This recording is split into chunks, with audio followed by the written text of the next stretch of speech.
द्वितीय सत्र में आप सभी का स्वागत है। हमारे बीच में संजय कुमार जी उपस्थित हैं, उनका स्वागत है। हमारे बीच में कमल कुमार कपिल जी उपस्थित हैं, उनका स्वागत है। हमारे बीच में नीतू जैन जी उपस्थित हैं, उनका स्वागत है। समवाय फाउंडेशन के प्रमोटर हैं। हमारे बीच में रणवीर राठी जी उपस्थित हैं, उनका स्वागत है। हमारे बीच में गर्मे भारद्वाज जी उपस्थित हैं, उनका स्वागत है। हमारे बीच में सुधा पाठक जी उपस्थित हैं, समवाय फाउंडेशन के प्रमोटर हैं और आज की फैकल्टी भी है। फैकल्टी है ना आज सुधा का? Yes sir. प्रणाम सर। हमारे बीच में जैन जी उपस्थित है, उनका स्वागत है। हमारे बीच में अनिल शर्मा जी उपस्थित है, उनका स्वागत है। हमारे बीच में सी एस शर्मा जी उपस्थित है, उनका स्वागत है, सीनियर थेरेपिस्ट है। हमारे बीच में कमल कुमार कपिल जी उपस्थित है, उनका स्वागत है। हमारे बीच में मोहनी अग्रवाल बारनवाल जी उपस्थित, उनका स्वागत है। हमारे बीच में नरेश सिंह जी उपस्थित, उनका स्वागत है। हमारे बीच में नीता जी उपस्थित, उनका स्वागत है। हमारे बीच में रमेश कटारे जी उपस्थित, उनका स्वागत है। हमारे बीच में रणवीर राठी जी उपस्थित, उनका स्वागत है। रीता गांधी जी उपस्थित है हमारे बीच में, उनका स्वागत है। ऋतु जैन जी उपस्थित, स्वागत है। संजय कुमार जी उपस्थित है, उनका स्वागत है। संजय सिन्हा जी उपस्थित है, उनका स्वागत है। सत्यवती कुकरेती जी, उनका स्वागत है, वो हमारे सीनियर थेरेपिस्ट के रूप में है। सुधा पाठक जी हैं और गर्मा भारद्वाज जी हैं और के तिवारी जी हैं, हमारे समवाय फाउंडेशन के प्रमोटर हैं। इन सभी का स्वागत है। हम लोग पुनः स्वागत कर रहे हैं सुधा पाठक जी का।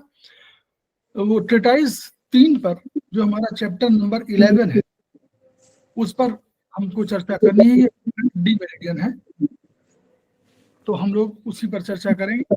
टू सुधा पाठक जी, मैं शेयर कर देता हूँ। ठीक है सर। सर्वप्रथम क्लास में अरविंद सर को प्रणाम करते हुए अपने सभी सहपाठियों का मैं तहे दिल से स्वागत कर रही हूँ। साथियों, आज सर ने मुझे तुम्हारा वीडियो नहीं आ रहा है फिर से आज? अभी आया था, पता नहीं क्यों नहीं, उसी दिन से नहीं आ रहा है सर। नहीं अभी आया था, जब तुम आई थी 2 मिनट पहले तब आया था तुम्हारा वीडियो। अभी नहीं आ रहा है। नहीं, तब से मैं वैसे ही कंटिन्यू ज्वाइन कर रखा है, वही अभी भी नहीं आ रहा। नहीं आ रहा है। आ नहीं रहा सुधा बेटा? उस टाइम आया था, उस टाइम आया था 1 मिनट के लिए, अब नहीं आ रहा है। लास्ट क्लास से ही थोड़ी प्रॉब्लम हो रही है। कोई बात नहीं, एक बार दिखवा लीजिएगा उसको। ठीक है सर, आज का क्लास कर लूं क्या अभी? हाँ कर लीजिए। नीतू मैम जब आए तो बता देना, ठीक है? ठीक है सर। ओके। आज सर ने जो मुझे दायित्व दिया है, रिस्पॉन्सिबिलिटी, वो है फैट डिजेनरेशन मेरिडियन के बारे में आप लोगों के साथ कुछ चर्चा करने का।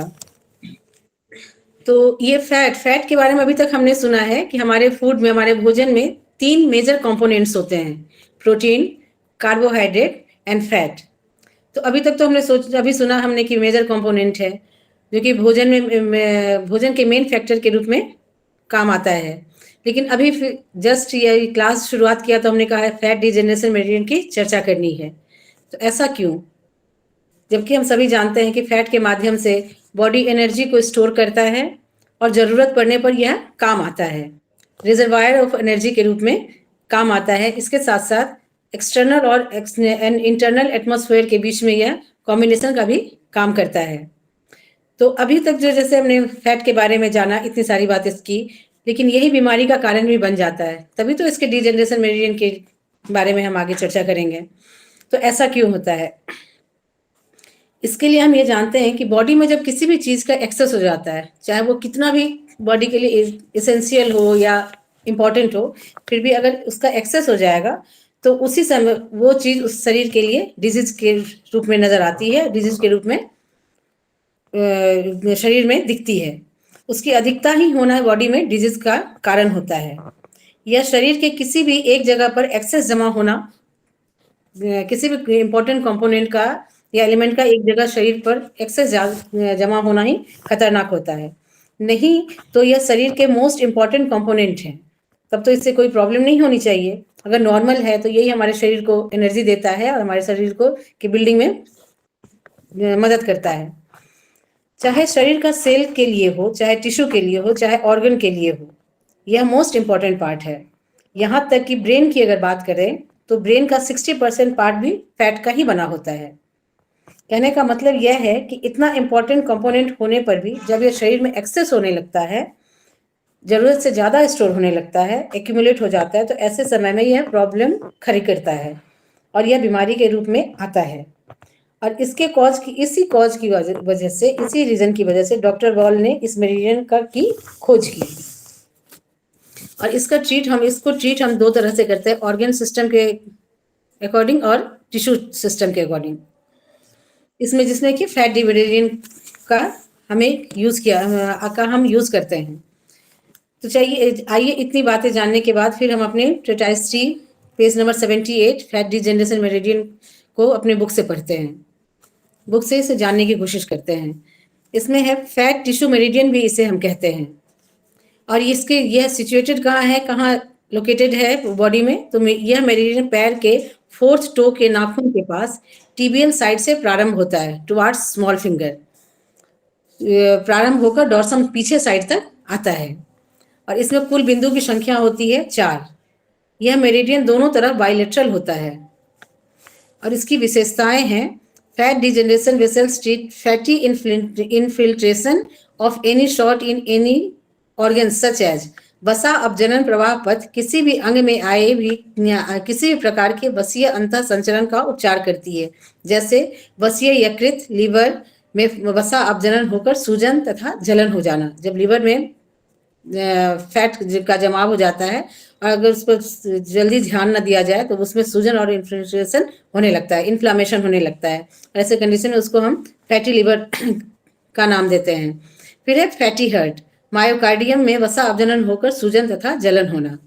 अगला है फैटी जॉबोन, जबड़े की हड्डी में वसा अपजनन होना। जब हमारे चिक बोन में जब फैट जमा हो जाता है, जिसकी वजह से कभी कभी डबल चिन भी नजर आते हैं, तो ऐसे कंडीशन में उसको फैटी जॉ बोन कहेंगे। फैटी ब्रेन, मस्तिष्क में वसा का अपजनन होकर सूजन तथा जलन होना। जैसा कि अभी हमने चर्चा की कि 60% पार्ट में फैट होता है ब्रेन के, लेकिन फिर भी अगर वहाँ इससे ज्यादा अगर होने लगता है तो वहाँ भी फैट का एक्यूमुलेशन होता है।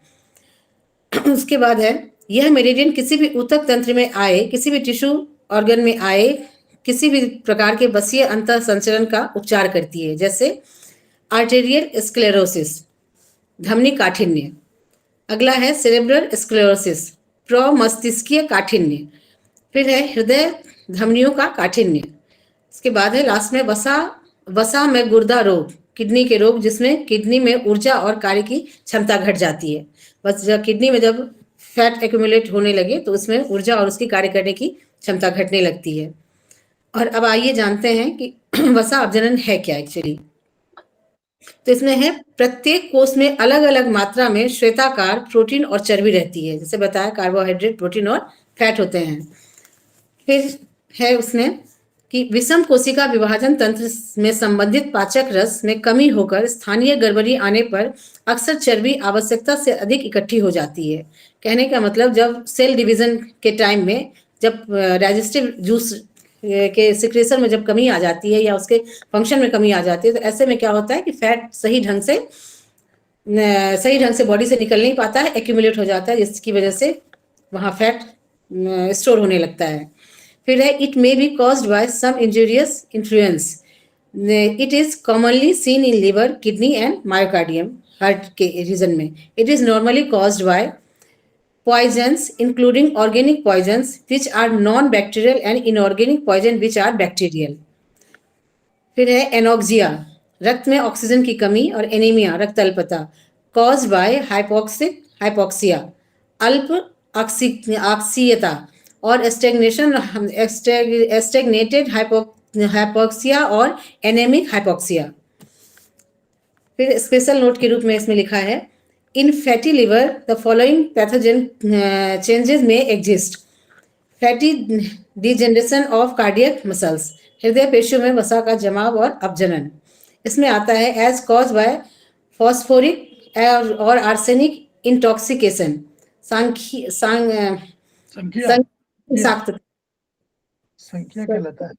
संख्या विषाक्तता। हाँ, फिर है अगला इंटॉक्सिकेशन, स्व-विषाक्तता शरीर से उत्पन्न विषकारी पदार्थ का पुनर्शोषण द्वारा। फिर है इन डिप्थीरिया नामक गले के रोग के समय में इसमें है फिर हृदय धमनियों के अवरोध के कारण। All above instance of fatty degeneration may be diagnosed with only small drop of MP measurement point के बारे में बताया गया है। In case of drop of MP of fatty degeneration, it may be कोष्ठकों fatty degeneration in a axinus चारों ओर की यकृत कोशों के खंड में वसा अवजनन के कारण। इसके बाद है आंतों की टीबी के केस में और फास्फोरस से विषाक्तता, फास्फोरस से जब टॉक्सिकेशन हो जाता है ऐसे केस में, फंगस के कारण हुई टॉक्सिकेशन के केस में। फिर अगला है हमारे पास पॉइंट है small drop in MP of fatty degeneration, it may be fatty degeneration in the centre of the liver lobule यकृत खंड ड्यू टू क्रोनिक एनीमिया रक्तहीनता के केस में। Fine drop of MP of fat degeneration, it may be fatty degeneration in epithelia in hypoxaemia और धमनियों में रक्त की ऑक्सीजन की कमी के केस को हाइपोक्सेमिया कहते हैं और क्रोनिक एनीमिया पुरानी रक्तहीनता। इसके बाद है a toxic damage of the epithelial उपकला में विषाक्तता के कारण जो क्षति आती है उस केस में। अब एक अगला टर्म आता है हमारे पास लाइपोमैटोसिस वसा अवरुद्धता या हाइलियोनोसिस या स्फटिक बनना, क्रिस्टल्स की तरह कहते हैं। Lipomatosis means an organ related adiposity which is the characterized by fat structure of the parenchymatous tissue. It is found in general obesity. इसमें वसा अवरुद्ध बढ़ने लगता है, वसा का जमाव होने लगता है और यह लाइपोमैटोसिस वसा अवरुद्धता या लाइपोमैटोसिस का अर्थ है कि शरीर के अंगों में चर्बी या चिकनाई का बढ़ जाना, इससे व्यक्ति मोटा होने लगता है। फिर है नेचुरल फैट, प्लाज्मा का यह एक महत्वपूर्ण तत्व है। Triglyceride and fatty acid are natural fat, ये जल में अघुलनशील हैं। इसको शरीर के विशेष कोशिकाओं में संग्रह किया जाता है। इन विशेष कोशिकाओं को एडिपोज टिश्यू कहते हैं और सामान्य स्थिति में नेचुरल फैट का जमाव सामान्य कोशिकाओं के पास होने लगता है। इससे इन सामान्य कोशिकाओं की कार्य प्रणाली असंतुलित हो जाती है। इसके कारण कोशिकाओं में ऑक्सीजन की कमी होती है। कोशिकाओं के बाह्य तरल में फास्फोरस, क्लोरोफॉर्म या कार्बन टेट्राक्लोराइड का पहुंचना होता है। यकृत, किडनी एवं हृदय रोग के साथ फैटी डिजेनरेशन को एसोसिएट करके या यहाँ फैटी डिजेनरेशन पाया जाता है। एक सेकंड, डॉक्टर वॉल ने जो इंस्ट्रूमेंट बनाया ये उस चिकित्सा के बारे में बता रहे हैं कि वो जो इनका इंस्ट्रूमेंट था, क्योंकि ये फैटी डिजेनरेशन आपको बताएंगे तो वो एलोपैथ वाले अलग बताएंगे, लेकिन डॉक्टर वॉल ने जो अपना इंस्ट्रूमेंट बनाया उससे उन्होंने हर पॉइंट पे डिजेनरेशन की स्थिति बताई थी। आप लोगों को याद होगा कि उसमें कहा था कि अगर अधिक है, बढ़ा हुआ है, तो इसका मतलब हुआ कि डिजेनरेशन न होकर के बल्कि एक कौन शब्द बोलेंगे, अगर बढ़ा हुआ एनर्जी होगी तो क्या बोलेंगे हम लोग? Access sir. नहीं, नॉट दैट, वो टेक्निकल शब्द बोलिए यहाँ का, मॉडर्न साइंस का। इन्फ्लेमेशन। हाँ, यस, इन्फ्लेमेशन। हम दो शब्द उन्होंने कहे ना, इन्फ्लेमेशन यानी एनर्जी बढ़ी हुई है, इन्फ्लेमेट कर रही है, क्योंकि वहीं पर सारे लोग इकट्ठा हो गए हैं आकर के, तो एनर्जी बढ़ गई तो वो इन्फ्लेमेशन कहलाएगा। और जैसे ही आप जब डिजेनरेशन माने अब वहां पर उसका डिजेनरेट कर रही है, तो वो जो भी ऊतक है, जो भी टिश्यू है डिजेनरेट कर रहा है, यानी एनर्जी घट रही है। तो वो घटने में जो इंडिकेटर होगा उसका जो डायल होगा वो डायल कम हो जाएगा। 50 उन्होंने कहा था नॉर्मल है, 50 से कम होने पर नीचे ड्रॉप होना मानेंगे और 50 से ऊपर होने पर आपको इंफ्लेमेटरी कंडीशन मानेंगे। उसकी बात बार बार कह रहे हैं वो कि किसी पॉइंट पर जब वो उनका इंस्ट्रूमेंट बताएगा उससे हम लोग मानेंगे। ये उनका तरीका था। डॉक्टर मॉडर्न साइंस में अलग से बता सकते हैं डिजेनरेशन, डॉक्टर वॉल का तरीका ये है। ठीक है, याद हो गया आपको? पुनः फिर उसको पुनः पढ़िएगा ये पुराना पढ़िएगा चैप्टर, शुरुआत के 1-2 चैप्टर 3 में, ठीक है। ठीक, आइए। Lipodosis vasamyati means a disorder in the metabolism of the natural fat and lipid with deposit in intima. Intima means blood vessels के अंदर का लेयर होता है, उसमें जब फैट एक्यूमुलेट होने लगते हैं तो ऐसे समय में इसको हम बोलते हैं लाइपियोडोमोसिस। फिर है prescribe fat soluble vitamins, vitamin A, D, E and के, ऐसे केस में इसको हम प्रेस्क्राइब करते हैं जब डिजेनरेशन के केस में vitamin A, D, E and के को। इतना तो अभी हमने जाना फैट डिजेनरेशन मेडिटेशन के बारे में। अब उसके पॉइंट्स को हम आगे देखते हैं। एक्सक्यूज मी मैम, दो आवाजें आ रही हैं। ओके मैम, सर कुछ प्रॉब्लम आ रही है मेरे मोबाइल में। मैं हैं? किसके सर हाथ अभी में? दो आवाज आ रही है। नहीं मुझे तो नहीं आ रही है। मुझे भी नहीं आ अगर रही मैम है मुझे नहीं आ रही है। मैम। अब क्लियर आवाज है? क्लियर है। पहले दो आवाज आ रही थी, अब ठीक है। देखिए जरा फिर से चेक करिए।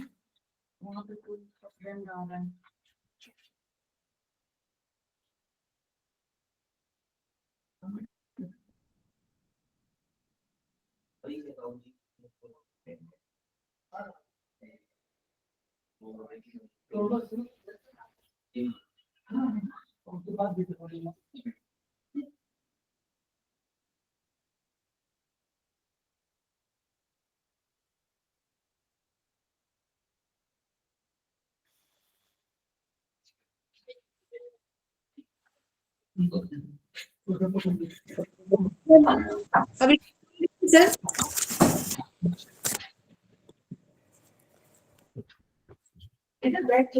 हाँ ठीक है, आवाज आ रही है। जब मैं बंद कर लूँ क्या अपना? एक सेकेंड, मैं बंद करूँ अपना? सर मुझे तो क्लियर आ रहा है। आवाज सर क्लियर है सर। आ रही है। क्लियर ठीक है, है, आवाज में अगर कोई मैम दिक्कत क्लियर नहीं है। है। ठीक है, ठीक है, तो आइए हम पहले की तरफ चलते हैं जिसमें फैट D1। यह fat degeneration, fatty degeneration in organ and vessels, वाहिनियों में जब फैट डिजेनरेशन हो जाता है और कहाँ पर होता है? जब पेट में हो, एब्डोमेन में हो, पेरू में हो या लोअर एक्सट्रीमिटीज में हो। It includes fatty liver, lipoid nephrosis और लाइपोमायोसिस ऑफ द पैंक्रियाज। पैंक्रियाज में जब फैट एक्यूमुलेट होने लगते हैं तो ऐसे कंडीशन में इस पॉइंट को हम ट्रीट करेंगे। और सबसे पहले ये बता दूं कि फैट डिजेनरेशन मेडिटेशन के जितने भी पॉइंट्स हैं सबको हम सेडेट करते हैं, और ये हमारे बिल्कुल नाखून के ऊपर में आता है। तो पैर के फोर्थ टो में जैसे बताया, स्मॉल फिंगर के साइड में, फिंगर के ये नाखून के ऊपर आता है। फिर सेकेंड पॉइंट है जो ये दूसरा है फैट D1B, यह CMP पॉइंट है। CMP पॉइंट तो हम सभी जानते हैं कि कितना इंपॉर्टेंट होता है। अगर हम चारों पॉइंट ना भी लगाए और CMP पॉइंट भी लगाए तो वो भी बहुत ज्यादा इफेक्टिव होता है। तो इस CMP पॉइंट को हम यूज करते हैं कर CMP fatty degeneration of organ and vessels of the whole body, पूरे बॉडी के लिए इसको हम यूज करते हैं। Special note, this point gives hints diagnosis of ones. किसी भी जगह पर हमारे बॉडी में अगर एक्यूमुलेशन है फैट का तो इस जगह पर प्रेशर डालने से दर्द होगा, यही बता रहा है। इस बिंदु पर उपचार देने से शरीर में वसा अपजनन की स्थिति का हमें पता चलता है। नेक्स्ट पॉइंट है fat D2, fatty degeneration in organ and vessels of chest.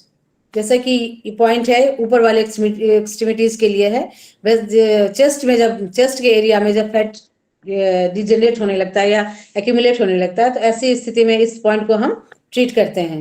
और इसमें इंक्लूडेड है fat degeneration of heart, chest का area, heart, fat degeneration of heart muscles, cardiac muscles, हृदय पेशी का वसा अपजनन। और फिर अगले पेज में, हमारे पेज नंबर 82 में इस पॉइंट को लोकेट करके बताया गया है। तो ये तो हमें नजर आ रहा है, फोर्थ टो में है, और पहला पॉइंट जस्ट नेल के ऊपर है, और सेकेंड पॉइंट के बारे में भी हमने देखा है, वो बोन के बीच में है। जब पहला बोन होता है उसके नीचे वाले पोर्शन में है।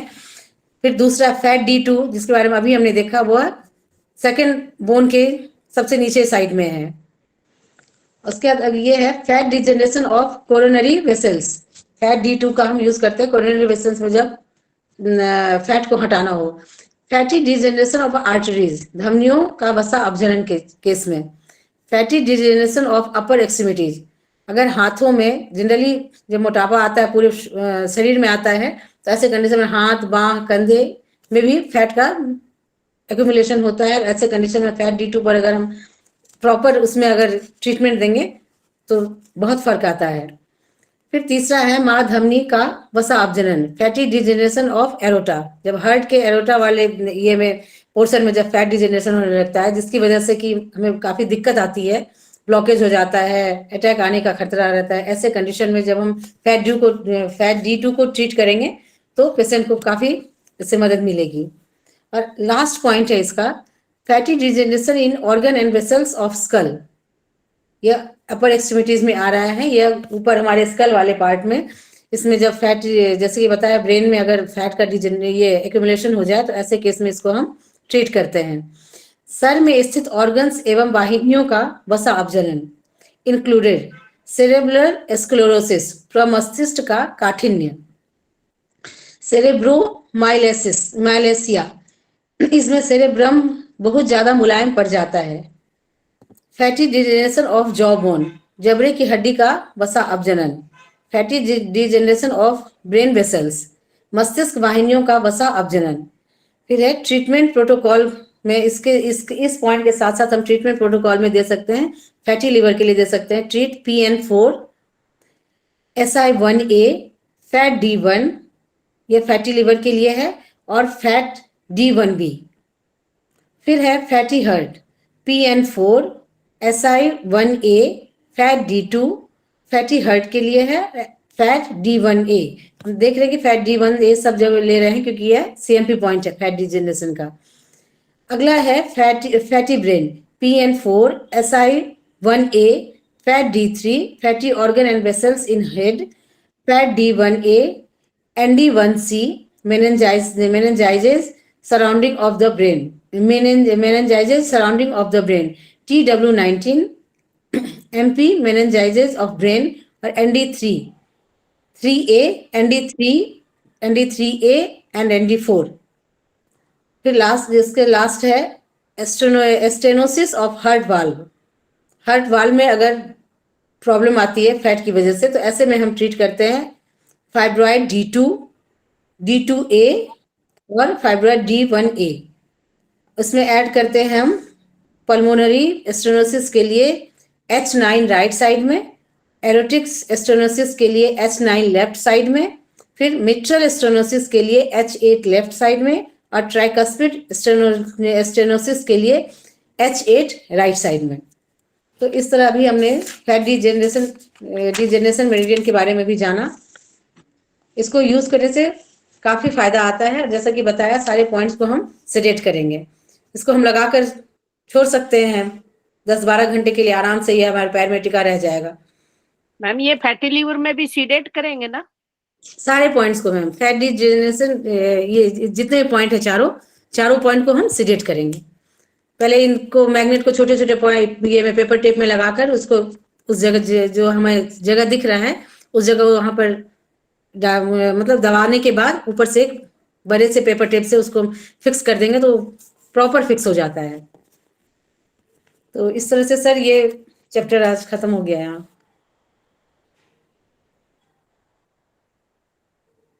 सर आप म्यूट।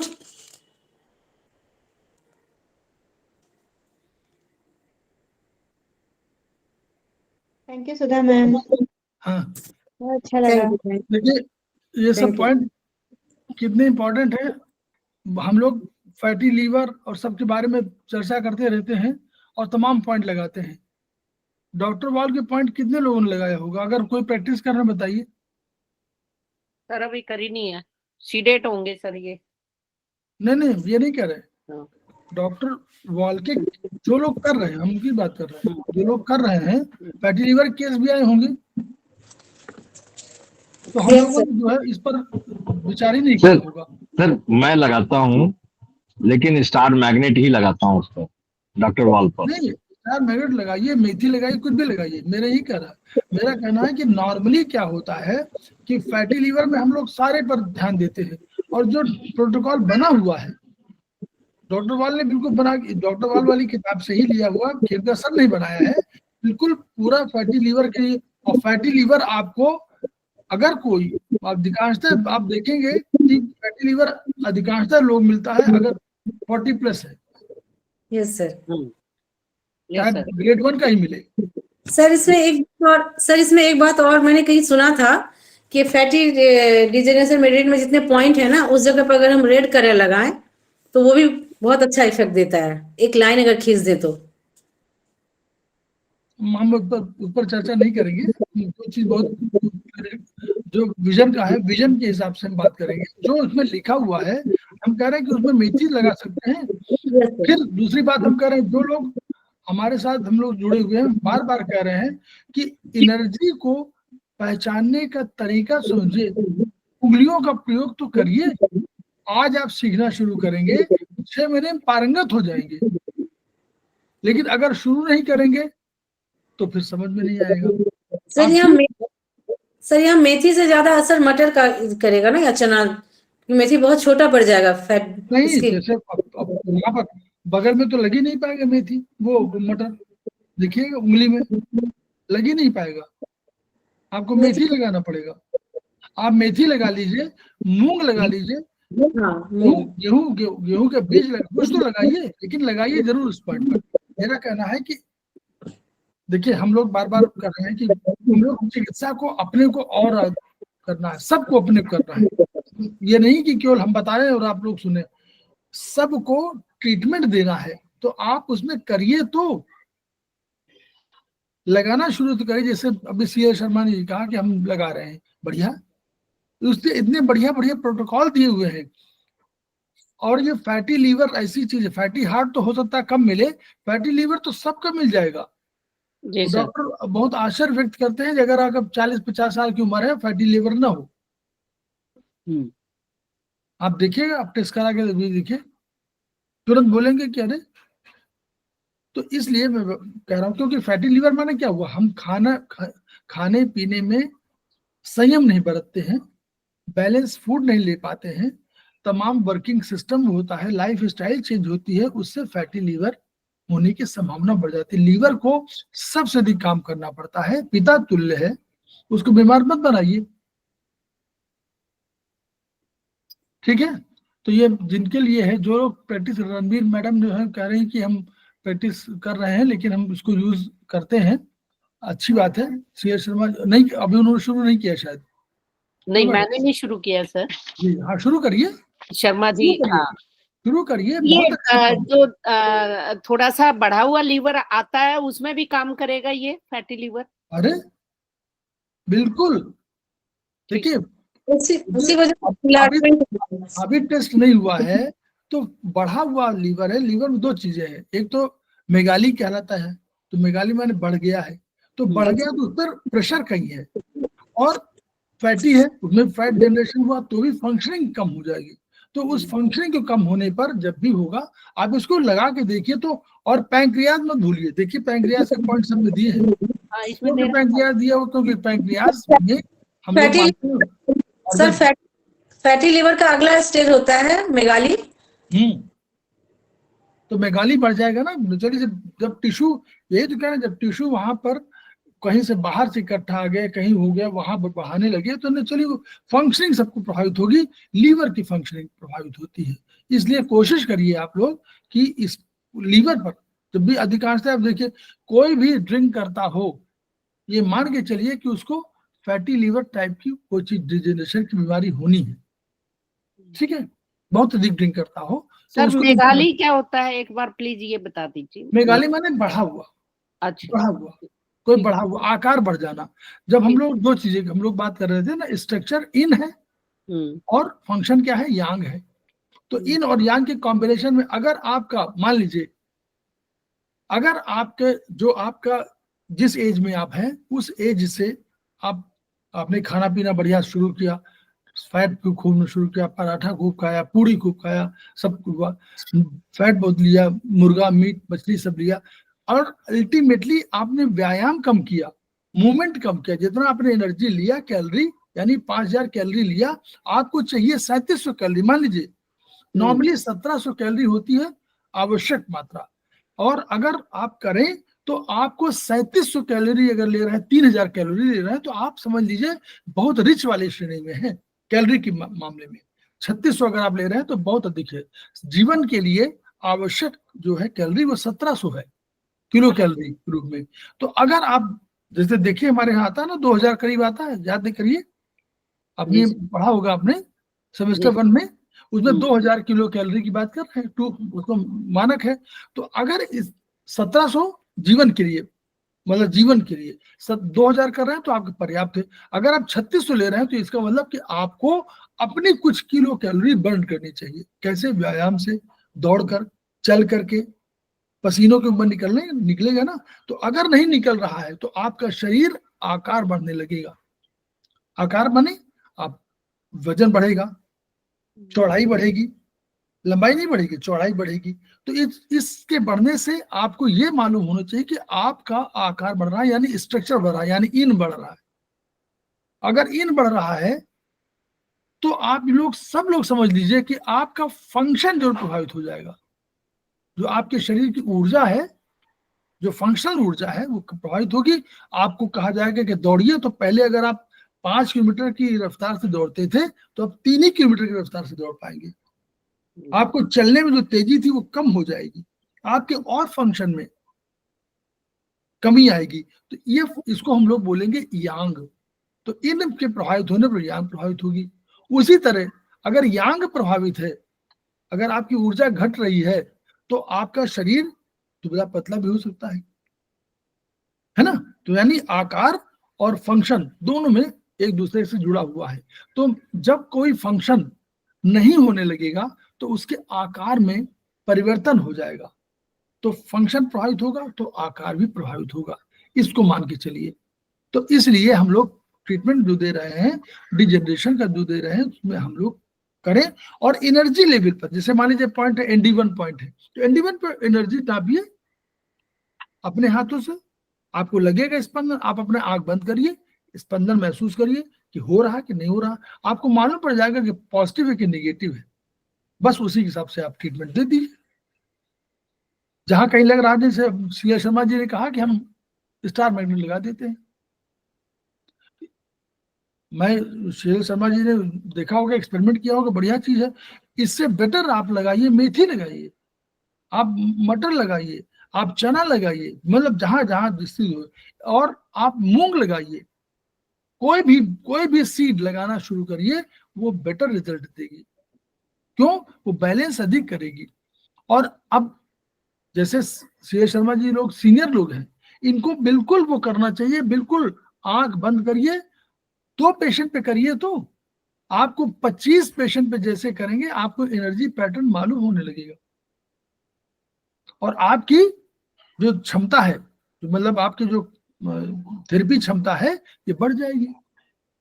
तब आपको क्लियर हो जाएगा कि ये तो इसमें हमको पॉजिटिव देना है या नेगेटिव देना, जो भी है। तो उससे क्या होगा, फिर आपको ये देने की आवश्यकता नहीं पड़ेगी, या तो आप टोन करेंगे या सेडेट करेंगे। क्लियर? तो ये जो लिखा हुआ है, यहाँ पे कोई पॉइंट नहीं दिए हुए, याद करिए, उन्होंने कोई पॉइंट नहीं दिया हुआ है। नॉर्मली हम मानते हैं कि ये है तो इसलिए ये है, लेकिन मान लीजिए आपने कोई ट्रीटमेंट दिया तो परिवर्तन हो सकता है। देखिए एनर्जी है, हमने देखा तो नहीं है ना, बोले कोई देख पा रहा है एनर्जी को? नहीं देख पा रहा ना। एनर्जी मूवमेंट कर रही है, वो कहां पर, कहीं पर अवरोध। अगर आप रास्ते में जा रहे हैं, याद करिएगा, आप रास्ते में जा रहे हैं, अभी इलाहाबाद में प्रयागराज में हुए थे, तो उन्होंने कहा कि एक रास्ता है पहले तय रास्ता कि आप मुट्ठीगंज से जाएंगे तो इस रास्ते से आप पहुंच जाएंगे संगम। पुलिस ने देखा कि यहाँ बहुत है तो उन्होंने रास्ता मोड़ दिया, बाएं से दाएं कर दिया।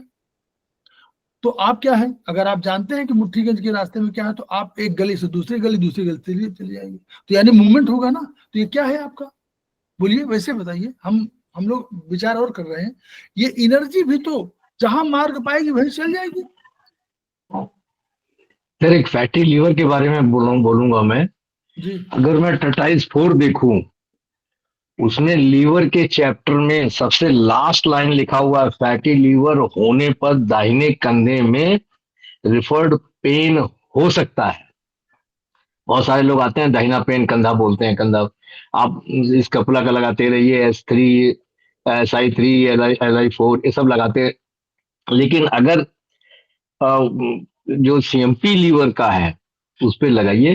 फैटी लीवर का कंट्रोल वहां से, वो कंधे का इंडिकेशन है कि राइट शोल्डर में पेन हो रहा है।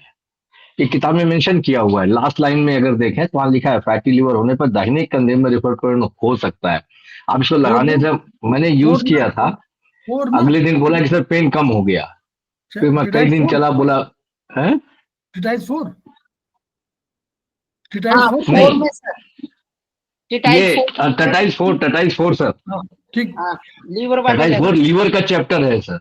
हाँ टटाइज 4 में जो लीवर का चैप्टर है हाँ, उसमें दिया हुआ है, बहुत बढ़िया दिया हुआ है अगर उनको देखा जाए तो। हाँ, लिखा हुआ। हमें जरूरत पड़ने पर मैं उसको भी बैठ के पलट लेता हूँ, पलटने के बाद दिखाई देता है तो अगले दिन जाके मैं उसको यूज कर लेता हूँ, ताकि उसको रिलीफ तो मिले। हो सकता है कि हम उस टाइम ना कर पाए, लेकिन हम बाद में ट्राई करते हैं, अगले दिन वो बोलता है आराम है। बिल्कुल बिल्कुल बिल्कुल तो लेकिन जो ऑर्गन हमें है कंटिन्यूअस टच में रहना पड़ेगा बुक्स के, बिल्कुल और पेशेंट्स की परेशानी को समझते हुए उसको थोड़ा सा करना पड़ेगा सर हमें। और सर जब आप वो इसको सब लोग पढ़ सर्वाइकल का लीजिए। मुझे भी हो रहा सर, मेरे को भी सर्वाइकल का थोड़ा लिखने जैसे बैठती हूँ तो मेरे को भी कंधे में दर्द हो रहा, उसके भी थोड़ा आप बता दीजिएगा मुझे। Satvati madam yes ma'am, yes sir, ये जब हम लोग पढ़ते हैं ना सेकेंड सेमेस्टर के बाद, यस सर। तो ये जितने भी रिफर्ड पेन है हाँ सारे जी, पेशेंट हम ही लोग हो जाते हैं। आपको मालूम है कि नहीं? ये यस बीमारी सर, ये बीमारी है, ये बीमारी याद सबको होती आती है। ये डॉक्टर्स को होती है, जितने भी थेरेपिस्ट हैं, जितने भी डॉक्टर्स हैं जो कह रहे हैं, उन सब की बीमारी हम लोग सबसे गुजर चुके हैं। जहाँ पढ़ा रहे थे तो लगता था ये हमारा भी हो रहा है, इनको हाँ, पाँव का पूरा पीछे सर दर्द हो रहा है, इनका सर्वाइकल का हम बताएं। यस, तो ये बताइए। सबको होता है। चलिए बोलिए, बताइए बताइए मैडम। सर कोहनी का जो जॉइंट होता है, यदि हम उसको मतलब अपनी पाम को आसमान की तरफ करते हैं तो उससे 3 उंगल नीचे नापेंगे, तो वहां पर जहां पर अंगूठा आता है ना, उसको यदि हम प्रेस करते हैं तो सर्वाइकल में बहुत रिलीफ मिलता है। ये मैंने खुद प्रैक्टिकल किया है, मुझे 10 साल तक था और मैं डेली करती हूँ। 20 टाइम्स में इसको स्टिमुलेट करती हूँ, मुझे बहुत फायदा लगा और अब मुझे मैम नहीं है। एक थोड़ा तो थोड़ा बता दीजिए उसको तो। ये मैडम देखिए, ma'am Garima madam, video on करके बता दीजिए ना। आप ग्रुप में है ना? Yes sir. हाँ, उसमें तो उसमें डाल आपने दीजिए। कभी इस अपने ज्ञान को उसमें शब्दबद्ध नहीं किया? नहीं मैम, एक बार कैमरा ऑन करके बता दीजिए कैसे बता रहे हो आप। मैम ये जो हाथ है, ये यहाँ से ये जो कोहनी का जॉइंट है, यहाँ से 3 उंगल नापिए ये, और यस, ऊपर की इससे साइड। नाप नीचे की तरफ मैम, कोहनी पे बिल्कुल जॉइंट पे रखिए। ये जो 3 उंगली है हमारी, index finger, middle finger, ring finger, जहाँ पे रिंग फिंगर का एंड आ रहा है, इसको स्टिमुलेट कीजिए इस जगह पे, ये 20 टाइम्स फर्स्ट ये। और ये जो थंब है हमारा, थंब का भी ये सर्वाइकल का ही पॉइंट है। मिडिल का जो ये पॉइंट है, वात वाला जो पॉइंट है पीछे की तरफ, इसको स्टिमुलेट कीजिए। आपको बहुत पेन होगा एकदम से, लेकिन 20 टाइम्स करने के बाद बहुत रिलीफ मिलेगा। आप डेली कीजिए। यस, ठीक, ठीक है मैम, थैंक यू। अब इसको इसको ग्रुप में डाल इसके दीजिए। इसके अलावा सर एक और, both small finger V joint, जिसको C3 C4 का जॉइंट्स बोलते हैं, एज पर द हैंडबुक 1-2 उसमें दिया हुआ है, वहां पे मेथी बांध लीजिए, वो रिलीफ दे देता है बहुत बढ़िया, वो भी सर्वाइकल के लिए। कहाँ पर बताया सर आपने? Both small finger V joint, हाँ वी सर, वो जॉइंट, भी मैंने किया, वो भी बहुत अच्छा है। उसमें बांध बट लीजिए मेथी, ये वो सर आपको रोज रिलीफ करने देगा, से तो अच्छा काफी देगा। कंट्रोल होता है। नहीं मेरी भतीजी भी है सर, उसकी तो ये पहले यही दर्द हो रहा था तो अंगूठा और इंडेक्स फिंगर